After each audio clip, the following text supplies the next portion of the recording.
Doctor عبد القدیر خان نے کہا ہے کہ 1984 میں ایٹمی صلاحیت حاصل کر لی تھی. نواز شریف روز کہتے ہیں ایٹم بم بنایا، اس وقت تو وہ بھٹی میں اسکریپ ویلڈ کیا کرتے تھے.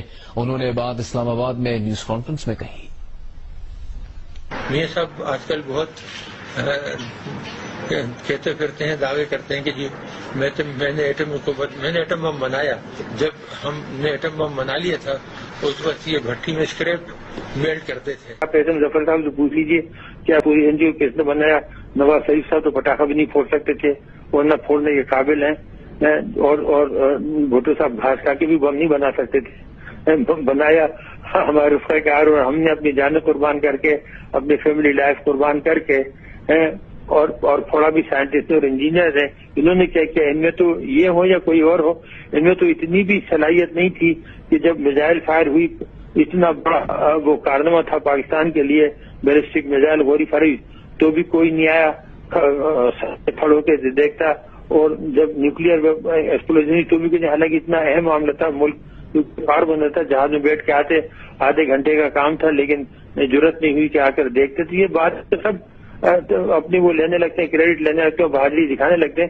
اس وقت ان کی حالت تھی وہ آپ نے تعلق کی کتاب پڑھی ہوگی ڈیموکریسی انڈیا ان پاکستان، اس میں دیکھ لیجیے، اس میں پورے واقعات بیان ہے.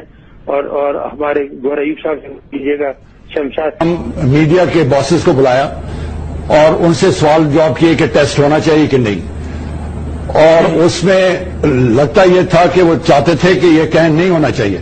جس پہ مجید نظامی صاحب اٹھے تو انہوں نے کہا پرائم منسٹر صاحب ہم تو آئے تھے کہ آپ خوشخبری دیں گے، لیکن آپ تو یہاں ڈاماڈول ہیں، آپ نے کرنا پڑے گا، نہیں تو بم پھٹے گا آپ پہ. اور 20 مئی کو ڈاکٹر اے کیو خان نے خط لکھا نواز شریف کو کہ اگر آپ نہیں کریں گے تو میں استعفیٰ دے دوں گا، اور میرے انجینئرز بھی استعفیٰ دے دیں گے. اور 28 صبح کو جب رات کو یہ تھا اندیشہ کہ ہمارے شگائی کے اوپر ہندوستان شاید حملہ کرے، تو 28 صبح میں پرائم منسٹر ہاؤس گیا، اور اس وقت وہ بات کر رہے تھے کلنٹن صاحب کے ساتھ. شہباز شریف صاحب میرے پاس آئے ڈرائنگ روم میں اور کہا کہ پرائم منسٹر ابھی آتے ہیں، وہ کلنٹن سے بات کر رہے ہیں، اور اگر انہوں نے ہمیں اچھا پیکج دیا تو ہم نیوکلیئر ٹیسٹ نہیں کریں گے. اچھا، تو میں نے کہا جی وہ تو ہم نے ڈیوائسز ڈال دیے ہیں، اس کو نکال نہیں سکتے. تو یہ کریڈٹ جو ہے یہ ہماری عوام کو جاتا ہے. سب کیا ہے یہ سب؟ یہ صرف وہ جو بیچ میں ایک بارڈر آ گیا ہے، بس وہ یعنی کہ ایک بارڈر آیا ہے، باقی تو آپ ہم اسی سوسائٹی کے ممبران ہیں. آپ ہم جو ہے وہ ایک ہی کلچر ہے، ایک ہی جو ہے وہ ہمارا جو ہے وہ بیک گراؤنڈ ہے. اور میں نے یہاں خود کہا ہے، میں نے خود جب واجپئی صاحب نے اس بات کا گلہ کیا کہ جناب دیکھیں ایک طرف تو لاہور ڈکلریشن ہو رہا ہے اور دوسری طرف جو ہے وہ کارگل کا وہ مس ایڈونچر کر کے میری پیٹھ پر چھرا گھونپا گیا. میں نے کہا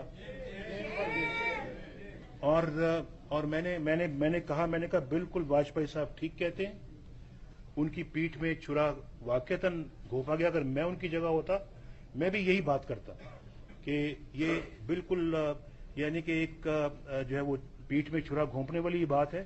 لیکن میں اب یہ گلہ کس سے کروں پاکستان کے اندر؟ آپ بھی رب کہتے ہیں، ہم بھی رب کہتے ہیں.